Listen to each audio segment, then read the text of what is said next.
चलो गाय को चारा तो डाल दिया मैंने। अब जल्दी से आंगन की सफाई कर देती हूँ। घर साफ रहेगा तो माँ जी भी खुश रहेंगी। मैं उन्हें आज कोई शिकायत का मौका नहीं दूंगी। सुबह सुबह मालती आंगन में झाड़ू लगा रही थी। तभी गली की तरफ से गांव की एक औरत गुजरती हुई आई। उसने मालती को देखा और रुक गई। अरे मालती बहन, कैसी हो तुम? घर पर सब कैसे है? सब ठीक हो, है ना? हाँ बहन, मैं ठीक हूँ और भगवान की कृपा से घर पर भी सब ठीक है। औरत के जाते ही मालती की जेठानी कविता बाहर आई। उसने मालती को देखा और तुरंत भड़क गई। अरे ओ मालती, सुबह सुबह यहाँ पंचायत लग रही है क्या? काम छोड़कर औरतों से बतियाने का पूरा समय है, लेकिन घर के काम के लिए नहीं। अभी तक झाड़ू ही लगा रही है। रोज यही तमाशा रहता है। घर में किसी को नाश्ता चाहिए या नहीं, इसकी तुझे कोई फिक्र नहीं है क्या? दीदी, बस आंगन की थोड़ी सी सफाई बाकी है। अनाज भी साफ कर दिया है। मैंने अभी बस अंदर जाकर नाश्ता बनाने ही वाली हूँ। तू रोज यही नाटक करती है। सुबह का सारा समय बर्बाद कर देती है। जब देखो तब कोई ना कोई काम अधूरा। ऐसा लगता है जैसे जानबूझकर हमें भूखा रखना चाहती है। नहीं दीदी, ऐसी कोई बात नहीं है। आप मुझे गलत समझ रही हैं। भला मैं क्यों आप लोगों को जानबूझकर भूखा रखूंगी? इसी बीच मालती और कविता की सास लीलावती बाहर आई। ये सुबह सुबह क्या शोर मचा रखा है तुम दोनों ने? पूरा मोहल्ला सुन रहा है। तुम दोनों को लड़ना ही है तो घर के अंदर लड़ो। यहाँ मोहल्ले में मेरी नाक मत कटवाओ। माँ जी, देखिए ना, सुबह सुबह काम छोड़कर गली की औरतों से बातें कर रही है। ये मालती अभी तक झाड़ू लगा रही है। नाश्ता बनने का कोई ठिकाना नहीं है। अरे, अभी तक झाड़ू ही लगा रही है? दिन चढ़ आया है। काम चोर कहीं की बहुत फुर्सत है तुझे। घर का काम पड़ा है और तू गपशप कर रही है। माँ जी, बस 2 बातें हुई थी। मैं काम ही कर रही थी। बस थोड़ा सा काम बचा है। अभी अंदर जाकर नाश्ता बना देती हूँ। हर बात का जवाब है तेरे पास। जा, अंदर जा और जो कहा है वो कर। यहाँ खड़ी होकर मेरा मुंह क्या देख रही है? वैसे माँ जी, आज मेरा तो पकोड़े खाने का बहुत मन कर रहा है। बहुत दिन हो गया। कुछ अच्छा सा खाए हुए मालती तो कुछ ढंग का बनाती भी नहीं है। अरे हाँ बहू, आज तो पकौड़े बनने ही चाहिए। रुक जा, पहले नाश्ता कर लेते हैं, फिर इस गरीब की बेटी से पकौड़े भी बनवाएंगे। मालती चुपचाप बिना कुछ कहे अंदर चली गई। उसने चूल्हा जला लिया और नाश्ता बनाना शुरू कर दिया। थोड़ी देर में नाश्ता तैयार हो गया। मालती ने अपनी सास लीलावती और जेठानी कविता को नाश्ता निकाल कर दिया और खुद बैठक में पोछा लगाने लगी। सारा काम करने के बाद मालती नहाकर अपने कमरे में बैठकर नाश्ता खाने लगी। उसने 1-2 निवाला खाया, तभी अचानक लीलावती और कविता उसके कमरे में आ गई। अरे बहू, तुम बाद में नाश्ता कर लेना, अभी जाओ। तुरंत प्याज के स्वादिष्ट पकौड़े बनाओ। आज गांव की औरतें आ रही हैं, सबके लिए बनाना है। ढेर सारे पकौड़े और साथ में हरी चटनी भी। माँ जी, अभी तो आप दोनों ने नाश्ता करा है। मैं अभी नाश्ता खाकर फिर पकौड़े बना दूंगी। मैंने कल से कुछ नहीं खाया है। मुझे बहुत भूख लगी है। अरे बाप रे, देखो अब तो ये हमारे खाने पर भी नजर लगा रही है। कितनी तेज जुबान है इसकी। आज तक मैंने माँ जी के सामने ऊंची आवाज में बात तक नहीं की, और ये तो सीधा मुंह पर इनकार कर रही है। अरे तेरी इतनी मजाल तूने मुझे न कहा। तेरी माँ ने तुझे सिखाया नहीं कि अपनी सास के साथ कैसे बात किया जाता है। आज तो तूने बदतमीजी की सारी हदें पार कर दी। अपनी सास को और ज्यादा गुस्सा दिलाकर कविता चालाकी से हंसने लगी। माँ जी, मैं आपसे हाथ जोड़कर माफी मांगती हूँ। मुझे माफ कर दीजिए। मेरा वो मतलब नहीं था। मैंने पकौड़े बनाने के लिए मना नहीं किया। बस मैंने ये कहा कि मैं नाश्ता करने के बाद बनाऊंगी। पर मैं अभी तुरंत जाकर पकौड़े बनाती हूँ। नाश्ता बाद में कर लूंगी। ठीक है, अब जाओ पकौड़े जल्दी बनाओ। गांव की औरतें आने ही वाली हैं। मालती नाश्ता छोड़कर तुरंत पकौड़े बनाने रसोई में चली गई। मालती ने बड़े मेहनत से प्याज के ढेर सारे पकौड़े तैयार किए। साथ में उसने हरी चटनी भी पीस कर तैयार की। उसने गर्म गर्म पकौड़े थाली में सजाए और फिर बैठक में लेकर गई। गांव की औरतों के साथ लीलावती और कविता भी बैठकर गर्मा गर्म पकौड़े और चटनी खाने लगे। सारी औरतें बातें करने लगीं, हंसी मजाक करने लगीं। अरे वाह मालती बहन, तुम्हारे हाथों में तो जादू है। मैंने इतने स्वादिष्ट पकोड़े कभी नहीं खाए। तुम तो अन्नपूर्णा हो। तुम्हारा बहुत बहुत धन्यवाद बहन। आप लोग को पकोड़े अच्छे लगे तो बस मेरी मेहनत सफल हुई। मालती की तारीफ सुन कविता को बहुत जलन होने लगी। कुछ देर बाद रात हो गई। रात का खाना सबने खा लिया। फिर मालती कुएं के पास बैठकर बर्तन मांज रही थी। वहीं आंगन के एक कोने में लीलावती अपनी चारपाई पर बैठी थी और पास में ही कविता भी बैठी हुई थी। दोनों धीमी आवाज में बातें कर रही थी। माँ जी, मैं एक बात सोच रही थी। ये मालती रोज सुबह सुबह उठकर घर का सारा काम निपटा देती है, फिर दिन भर ऐसे ही खाली बैठी रहती है जैसे इस घर की महारानी हो। हाँ बहू, तुम बिल्कुल सही कह रही है। सारा काम जल्दी निपटा कर बाद में सारा दिन आराम करती है। तो क्यों ना माँ जी उसका ये खाली समय काम में लगाया जाए। हमारी गाय है ना, क्यों ना उसका दूध निकाल कर गाँव में मालती से बेचवा दें। अरे हाँ बहू, ये तो मैंने सोचा ही नहीं। हमारी गाय इतना अच्छा दूध देती है और हम यूं ही रहने देते हैं। माँ जी, मालती सुबह सुबह ही सारा घर का काम कर लेती है। उसके बाद उसी से गाय दुहवाएंगे और फिर उसी को दूध बेचने भी भेजेंगे। कम से कम कुछ पैसे तो घर में आएंगे। बिल्कुल सही कहा। कल सुबह से ही ये काम उसी को सौंप देंगे। गाय का दूध भी वही निकालेगी और गली गली जाकर बेचेगी भी। मैं उसे अभी बुलाकर कह देती हूँ। मालती, तुमसे कुछ जरूरी बात करनी है। कल से तू गाय का दूध निकालेगी और गांव में बेचने जाएगी ताकि घर में कुछ पैसे आए। तुम दोनों के पति शहर से कब लौटेंगे? अभी कुछ पता नहीं, घर में पैसों की जरूरत है, इसलिए तुम्हें ये काम करना होगा। माँ जी, पर मैं तो गांव में ज्यादा लोगों को जानती भी नहीं हूँ। मेरे लिए सारे नए नए घर हैं। मैं कैसे सबके यहाँ जाऊंगी? अरे वाह, अब ये नया बहाना शुरू। दूध बेचने में कौन सी पढ़ाई लगती है? मोहल्ले की औरतों से बतियाना आता है तो अब उनके घर जाकर हमारी गाय का दूध भी बेच ही सकती है तू। हाँ, कोई बहाना नहीं चलेगा। तो ठीक है बहू, तुम कल सवेरे घर का सारा काम निपटाकर गाय का दूध निकालकर बेचने जाना। ठीक है माँ जी, जैसा आप कहें। मैं कल से इस नए काम की शुरुआत करूंगी। हे भगवान, मैंने माँ जी को हाँ तो कह दिया है, पर मुझे थोड़ा डर भी लग रहा है। पता नहीं क्या लिखा है मेरी किस्मत में। अब जल्दी सो जाती हूँ। सुबह जल्दी उठकर सारा काम निपटाना पड़ेगा। अगली सुबह 4 बजे। भोर में अंधेरा अब भी पूरी तरह हटा भी नहीं था। मालती उठ गई। बिना किसी को जगाए उसने झाड़ू उठाई, आंगन साफ किया, फिर बैठक में झाड़ू लगाई। उसने पूरा घर साफ किया। तब तक सूरज निकल गया। तब उसने रसोई में जाकर सबके लिए खाना बनाया। फिर उसने एक साफ बर्तन उठाया और गाय के पास बैठ गई। उसने ध्यान से गाय का दूध निकाला। माँ जी, मैंने गाय का दूध निकाल दिया है और घर का सारा काम भी हो गया है। ठीक है बहू, अब ये दूध से भरी बाल्टी का सारा दूध डिब्बे में डालो और दूध बेचने निकल जाओ। आज पहला दिन है अच्छे से काम करना, फिर घर आकर रात का खाना भी बनाना है तुम्हें।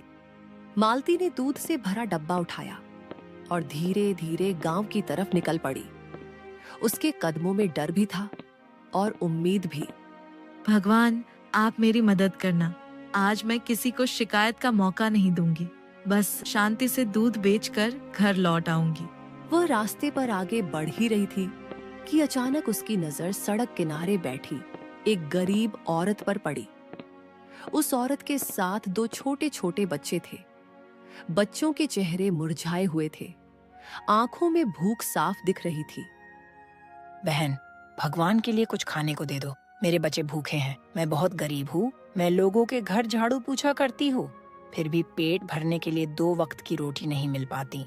औरत और उसके बच्चों की हालत देखकर मालती को दया आ गई। वह अपने मन में कहती है, दूध बेचकर पैसे तो मिल जाएंगे, लेकिन इन बच्चों को मैं भूखा नहीं देख सकती हूँ। थोड़ा दूध इन्हें दे देती हूँ। उसने डब्बे से दूध निकालकर एक घड़े में डालकर उस औरत को दे दिया। बहन, मेरे पास अभी कुछ खाने को तो नहीं है, पर तुम ये दूध रख लो। अपने बच्चों को पिला देना, उनका थोड़ा बहुत पेट तो भर ही जाएगा। बहन, भगवान तुम्हारा भला करे। तुम्हारे दिए इस दूध से आज मेरे बच्चों का पेट भर जाएगा। तुम्हारा बहुत बहुत धन्यवाद। यह सुनकर मालती के चेहरे पर मुस्कान आ गई। फिर वह वहां से आगे निकल गई। थोड़ी देर में मालती ने कुछ घरों में जाकर दूध बेचा। देखते ही देखते शाम हो गई। अंधेरा छाने लगा। मालती घर लौटी। उसके चेहरे पर थकान थी, फिर भी वह चुपचाप घर के काम में लग गई। अगले दिन फिर सुबह हुई। मालती ने उठकर गाय का दूध निकाला, घर का सारा काम किया। थोड़ी देर में दूध लेकर फिर गांव की तरफ निकल पड़ी। बहन, बहुत ही स्वादिष्ट दूध है तुम्हारी गाय का। इतना अच्छा और स्वादिष्ट दूध गांव में किसी गाय का नहीं है। हाँ बहन, हमारी गाय का दूध बहुत स्वादिष्ट है। तुम्हारा बहुत बहुत धन्यवाद। इतना कहकर मालती आगे निकल गई। उसे फिर वही गरीब औरत दिखी। उन्हें देखकर मालती को फिर दया आ गई। वह अपने मन में कहती है, मैं इन बच्चों को थोड़ा दूध तो दे ही सकती हूँ। अब मैं रोज आकर इन्हें थोड़ा दूध मुफ्त में दे दूंगी। इतना सोचकर मालती ने फिर से मुफ्त में थोड़ा दूध उस औरत को दे दिया। मालती ने फिर कुछ घरों में दूध बेचा। थोड़ी देर में आगे चलते हुए उसे रास्ते में एक बूढ़े बाबा मिले। बाबा सड़क पर नीचे बैठे थे, बहुत कमजोर लग रहे थे। मालती उसके पास गई। बेटी, कुछ खाने को दे दो। 2 दिन से मैंने कुछ नहीं खाया। मुझे बहुत भूख लगी है। मालती ने एक बर्तन निकाला, उसमें दूध डाला और बाबा को दे दिया। ऐसे ही दिन बीतते गए। रोज सुबह मालती दूध लेकर निकलती, 1-2 घरों में दूध बेचती, फिर उस गरीब औरत के बच्चों को मुफ्त में दूध देती। और उसके बाद रास्ते में कभी कोई भूखा उसे मिल जाता और हर बार उसका दिल पसीज जाता। उसकी दयालुता के कारण आधा से ज्यादा दूध रोज मुफ्त में किसी न किसी को मिल जाता था। उधर घर में लीलावती और कविता खुश थीं कि मालती रोज दूध बेचने जाती है। उन्हें यह अंदाजा भी नहीं था कि मालती की अच्छाई धीरे धीरे कर्म की कहानी लिख रही है। देखते ही देखते पूरा 1 महीना बीत गया। एक दिन दोपहर को गांव की एक औरत लीलावती के आंगन में आकर बोली, अरे वाह काकी, आपकी बहू तो कमाल कर रही है। रोज डब्बा उठाकर पूरे गांव में दूध बेचती है। सुना है अच्छे पैसे कमा रही है। आपकी गाय का दूध भी बड़ा मीठा है। अरे हाँ हाँ, हमारी गाय का दूध तो है ही बढ़िया। कुछ देर में शाम ढल गई। थोड़ी देर बाद लीलावती और कविता बाहर आंगन में चौकी पर बैठकर बातें करने लगी। माँ जी, आपसे एक जरूरी बात करनी थी। उस मालती को 1 महीना होने वाला है दूध बेचने जाते हुए। अब तक तो काफी पैसे इकट्ठा हो गए होंगे। आपको नहीं लगता कि अब आपको उससे पैसों के बारे में पूछना चाहिए? हाँ बहू, तुम बिल्कुल सही कह रही हो। मैंने अब तक उससे पैसों के बारे में पूछा ही नहीं। आज आते ही उससे पूरा हिसाब लेंगे। आखिर ये पैसा हमारा है। शाम ढलते ढलते मालती घर लौटी। चेहरा थका हुआ था, आंखों में डर साफ दिख रहा था। वह बैठक से होते हुए अपने कमरे में जा ही रही थी कि उसकी सास और जेठानी ने उसका रास्ता रोक लिया। अरे ओ महारानी, रुक रुक, यूं भागी भागी कहाँ जा रही है? क्यों रे मालती, 1 महीना हो गया दूध बेचते बेचते। अब तक तूने मुझे एक भी पैसे का हिसाब नहीं दिया। अब तो बहुत पैसे इकट्ठा हो गए होंगे। बता, अब पैसे कहाँ हैं? हाँ माँ जी, अब तो इसके पास अच्छी खासी रकम जमा हो गई होगी। वो माँ जी, अभी तो पैसे नहीं मिले हैं। कल 1 महीना पूरा हो जाएगा, तब सबके पैसे मिल जाएंगे। ध्यान रखना, कोई चालाकी मत करना, वरना तेरी खैर नहीं। मुझे पूरे दूध के पैसों का हिसाब चाहिए। 1 भी रुपया इधर उधर हुआ तो सोच लेना बहू। मालती डर गई और चुपचाप अंदर अपने कमरे में चली गई। देर रात को वह अपने कमरे में बैठी चिंता में डूबी हुई थी। हे भगवान, मैंने तो आधे से ज्यादा दूध मुफ्त में दे दिया। बहुत कम पैसे इकट्ठे हुए होंगे। अगर माँ जी को पता चला तो वो बहुत गुस्सा करेंगी। पर मैं करती भी तो क्या, रोज कोई जरूरतमंद मिल जाता था या वो बेचारी गरीब औरत रास्ते में मिल जाती थी। उसके छोटे छोटे बच्चे हैं, मुझसे उनकी भूख देखी ही नहीं जाती थी। आंखों में आंसू लिए वह डरते डरते सो गई। अगली सुबह मालती ने मन कड़ा किया। आज मैं बस उन बच्चों को थोड़ा दूध दे दूंगी, बाकी और किसी को भी मुफ्त में दूध नहीं दूंगी। आज जितना दूध है सब बेचूंगी। आज माँ जी को पैसों का हिसाब देना है। मालती ने बाल्टी भर के गाय का दूध निकाला। पूरा दिन वह घर घर जाकर दूध बेचती रही। उसकी सास के डर से उसने आज दूध मुफ्त में नहीं दिया, पर आज भी उस औरत के बच्चों के लिए उसने थोड़ा दूध दे ही दिया। शाम होते होते डब्बा खाली हो गया। अब रात हो गई थी। थकी हुई मालती नदी के किनारे जाकर बैठ गई। उसने थैली खोली और पैसे गिनने लगी। हे भगवान, ये तो बहुत कम पैसे इकट्ठा हुए। इन्हें लेकर मैं घर कैसे जाऊं? माँ जी को क्या मुंह दिखाऊं? मुझे बहुत डर लग रहा है। मैंने अपनी बेवकूफी के कारण सब गड़बड़ कर दी। अब भगवान ही जाने मेरा क्या होगा। इधर मालती चिंता में बैठी थी और उधर घर में लीलावती और कविता बेचैन थीं। माँ जी, इतनी रात हो गई पर वो मालती अभी तक घर नहीं आई। आखिर वो इतनी देर तक क्या कर रही है? रोज तो उसे इतनी देरी नहीं होती थी, फिर आज क्यों? आज तो पूरे महीने के पैसे मिलने वाले थे। पता नहीं क्यों वो अभी तक घर नहीं आई है। कहीं वो पैसे लेकर भाग तो नहीं गई। मुझे भी यही लग रहा है। पैसे देखकर उसकी नीयत खराब हो गई होगी। आने दो उसे, आज तो हम उसे छोड़ेंगे नहीं। बस एक बार वो घर तो आ जाए। लीलावती और कविता बहुत गुस्से में मालती का इंतजार कर रहे थे और दूसरी तरफ नदी किनारे बैठी मालती का दिल डर से कांप रहा था। रात बहुत ज्यादा हो चुकी थी। मालती नदी के किनारे बैठी सिसक सिसक कर रो रही थी। हे भगवान, मैंने किसी का बुरा नहीं चाहा, फिर मेरे साथ ही ऐसा क्यों हो रहा है? मैंने तो सोचा ही नहीं था कि रोज आधा दूध मुफ्त में बांटने से मुनाफे के पैसे इतने कम हो जाएंगे। मालती जोर जोर से रो रही थी। तभी अचानक नदी के पानी में हलचल हुई। मालती डरकर खड़ी हो गई। अचानक नदी के अंदर से एक सुंदर जलपरी बाहर आई। उसने चमकदार सुनहरे वस्त्र पहने थे। उसे देखकर मालती की सांस अटक गई। अरे आप कौन हो? क्या आप जलपरी हो? आप यहाँ कैसे आई? हे भगवान, ये क्या हो रहा है? डरो मत मालती, मैं जलपरी हूँ। मैं कोई बुरी शक्ति नहीं हूँ। मैं तो तुम्हारी मदद करने आई हूँ। तुम यहाँ बैठकर बहुत देर से रो रही हो, इसलिए तुम्हारी आवाज सुनकर मुझे आना ही पड़ा। मेरी मदद? पर आप मेरी मदद कैसे कर सकती हो? मालती, तुम बहुत दयावान हो। तुम्हारे अच्छे कर्मों की गूंज नदी तक पहुंची है। मैं जानती हूँ तुम रोज कैसे भूखों की मदद करती हो, कैसे अपने दुख से ज्यादा दूसरों का दुख समझती हो। नहीं, मैं बिल्कुल भी अच्छी नहीं हूँ। मैं तो बहुत बेवकूफ औरत हूँ। अगर मैं अच्छी होती तो मेरी जिंदगी में इतना दर्द क्यों है? मालती, पहले तुम मुझे बताओ, तुम इतनी परेशान क्यों हो? अपने मन का बोझ हल्का करो।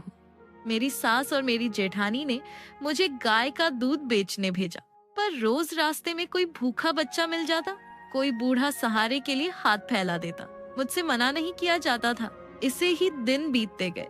मैं रोज आधा दूध मुफ्त में देकर आ जाती थी। अब 1 महीना हो गया है। आज मेरी सास और जेठानी मुझसे पैसे मांगने वाले थे और मेरे पास बहुत कम पैसे ही इकट्ठा हो पाए हैं। अब मुझे समझ नहीं आ रहा है मैं क्या करूं। मालती, तुमने जो किया वो बिल्कुल भी गलत नहीं था। ये सब तुमसे ईश्वर ने करवाया है। उन्होंने तुम्हारे हाथों से रोज जरूरतमंद लोगों की मदद करवाई, क्योंकि तुम दयावान हो, साफ दिल की हो।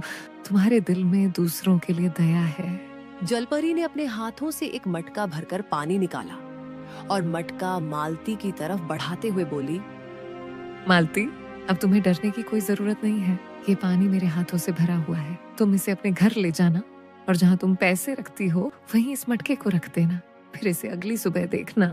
कल जब तुम्हारी सास तुमसे पैसों का हिसाब मांगेगी तो वो तुम्हें नहीं डांटेगी। पर इस पानी से क्या होगा? सिर्फ पानी रखने से सब कैसे ठीक हो जाएगा? मालती, जो होगा वो तुम्हारे ही हित में होगा। और याद रखना, कल जो भी तुम्हें मिलेगा वो तुम्हारी मर्जी के बिना उसे कोई छू भी नहीं पाएगा। आपका बहुत बहुत धन्यवाद। मुझे आप पर पूरा विश्वास है। आज आपने मुझे नई उम्मीद दी है। अब जाओ मालती, अपने घर जाओ। कल का सूरज तुम्हारे लिए नया सवेरा लाएगा। मालती चुपचाप घर आई। वह अंदर गई तो देखा उसकी सास और जेठानी इंतजार करते करते सो गई। वह सीधे अपने कमरे में गई और जलपरी के दिए हुए पानी से भरा मटका पेटी के ऊपर रख दिया, जहां वह पैसे रखती थी। उसके मन में डर भी था और एक अनजाना भरोसा भी। जलपरी में कहा था कि ये पानी पैसों की जगह पर रखना, इसलिए मैंने इसे यहाँ रख दिया है। अब कल का इंतजार है, बस माँ जी मुझसे नाराज न हो। थकी हुई मालती वहीं सो गई। अगली सुबह लीलावती और कविता उठी और तुरंत की गुस्से में मालती के कमरे में गई मालती को चैन से सोता देखकर दोनों का खून खौल गया। माँ जी, जरा देखिए तो, अभी तक ऐसे सो रही है जैसे इसे घर की कोई चिंता ही नहीं। कल पैसे देने थे और इसे कोई फर्क ही नहीं पड़ता। अरे ओ महारानी उठ रे, आज मैं पैसों का हिसाब लेकर ही दम लूंगी। दोनों ने उसका चादर फेंक दिया और जोर जोर से चिल्लाने लगी। मालती घबराकर उठ बैठी। उसकी आंखों में डर साफ दिख रहा था। क्यों रे, हमारी नींद उड़ा के तू अभी तक चैन से सो रही है? मेरे पैसे कहाँ हैं? जल्दी बता। मुझे माफ कर दीजिए माँ जी, कल घर आने में देरी हो गई। वो पैसे वहाँ उस पेटी में रखे हैं। लीलावती और कविता तेजी से पेटी खोली। जैसे ही पेटी खुली, अंदर का नजारा देखकर तीनों सन्न रह गईं। पेटी के अंदर सोना, चांदी, हीरे, सिक्के और ढेर सारे पैसे थे। हे भगवान, इतना सारा सोना, चांदी, हीरे, अरे वाह, ये सब मेरा है। वाह रे मेरी मालती बहू, तुमने तो कमाल कर दिया। बाप रे, मैंने इतना धन अपनी जिंदगी में कभी नहीं देखा। पर माँ जी, ये कैसे हो सकता है? पक्का इसने चोरी की है, क्योंकि दूध बेचने से इतना पैसा मिलना नामुमकिन है। बात तो सही है तुम्हारी। अरे ओ मालती, सच सच बता, इतना पैसा दूध बेचकर तो नहीं आ सकता। कहीं तूने सच में चोरी तो नहीं की? माँ जी, इसकी शक्ल तो देखिए, इसके चेहरे का रंग बदल गया है। पक्का इसने कुछ तो किया है। माँ जी, मैंने चोरी नहीं की।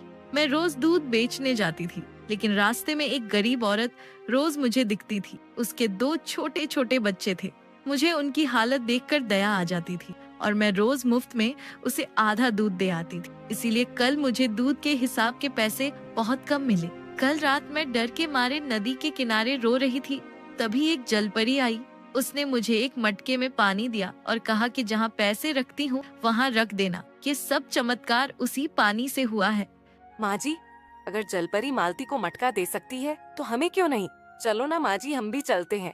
सही कह रही हो तुम। अब हम भी नदी के किनारे चलेंगे, रोएंगे, गिड़गिड़ाएंगे, फिर जलपरी हमें भी मटका दे ही देगी। उसी समय तुरंत लीलावती और कविता से नदी के किनारे पहुंची और वहां बैठकर रोने का नाटक करने लगी। वहीं दूसरी तरफ मालती फिर उस गरीब औरत के पास पहुंची। बहन, ये पैसे मैं तुम्हारे लिए लाई हूँ। तुम अब अपने बच्चों को एक नई जिंदगी देना। इन पैसों से एक नई शुरुआत करना और अब से तुम भीख नहीं मांगना, मेहनत करके अपना जीवन चलाना। आपका बहुत बहुत धन्यवाद बहन। आपने मुझ जैसी गरीब को सहारा दिया। भगवान आपको हमेशा खुश रखे। अब से मैं कभी भीख नहीं मांगूंगी, मेहनत करके खाऊंगी। हाय भगवान, हम कितने गरीब हैं। हमारा तो कोई सहारा ही नहीं। हाँ, हमारे पास कुछ भी नहीं है। अगर कोई हमारी मदद कर दे तो बहुत अच्छा होगा। तभी नदी के पानी में हलचल हुई और जलपरी बाहर आई। तुम दोनों कौन हो और क्यों रो रही हो? हम बहुत दुखी हैं। हमारे पास कुछ भी नहीं है। हमें भी आपकी मदद चाहिए। जलपरी जी, हम बहुत गरीब हैं। हमारा कोई नहीं है। कृपा करके आप हमारी थोड़ी मदद कर दीजिए। ठीक है, मैं तुम्हें एक मटका देती हूँ। इसे वहां रखना जहां तुम अपने गहने और पैसे रखती हो और अगली सुबह उसे देखना। लीलावती और कविता खुशी खुशी घर लौटी। दोनों ने अपने कमरे में जाकर मटके को गहनों और पैसों की जगह रख दिया और चैन की नींद सो गई। अगली सुबह दोनों जल्दी उठी और अपने संदूक को खोले। माँ जी, ये क्या हो गया? माँ जी, मेरे सारे गहने सब पत्थर हो गए। उस जल परी ने हमें धोखा दिया, हम बर्बाद हो गए। ये भगवान, उसने हमारे साथ ऐसा क्यों किया? हे भगवान, ये कैसे हो सकता है? मेरे सारे गहने, मेरे सारे पैसे सब पत्थर बन गए। उस जल परी की इतनी मजाल, उसने हमारे साथ इतना गंदा खेल खेला है, उसे तो मैं अब छोड़ूंगी नहीं। दोनों गुस्से में नदी के किनारे पहुंची और जोर जोर से चिल्लाने लगी। अरे ओ जल परी, तेरी इतनी मजाल, तेरी हिम्मत कैसे हुई हमारे साथ इतना बड़ा धोखा करने की? तूने हमारे साथ धोखा किया है। तूने हमारे साथ ऐसा क्यों किया? हमारे गहने पत्थर क्यों बन गए? ये धोखा नहीं, ये तुम्हारे कर्मों का फल है। तुम दोनों लालच में झूठ बोलकर मेरे पास आई थी और अपनी गरीबी का रोना रो रही थी मालती के साथ। तुमने क्या क्या नहीं किया। उससे दिन रात काम करवाया, ताने मारे, भूखा रखा, लेकिन उसके अच्छे कर्मों से तुम्हारे घर में धन आया। तुम दोनों चाहती तो अब से भी मालती के साथ एक नई शुरुआत कर सकती थी, लेकिन तुम दोनों का लालच और भी बढ़ गया। लीलावती और कविता का सिर झुक गया। उन्हें अपनी गलती का एहसास हो गया। इस दुनिया में हर इंसान को उसके कर्मों का फल जरूर मिलता है। दयालुता का फल सुख होता है और लालच का फल विनाश। मालती को धन इसलिए मिला क्योंकि उसका दिल साफ था। लीलावती और कविता ने धन खो दिया क्योंकि उनके दिल में लालच था। इस कहानी से हमें यही सीख मिलती है कि झूठे आंसू कभी भगवान को नहीं बहकाते, लेकिन सच्ची दया हमेशा चमत्कार बन जाती है। जो दूसरों की मदद करता है, ईश्वर खुद उसकी रक्षा करता है।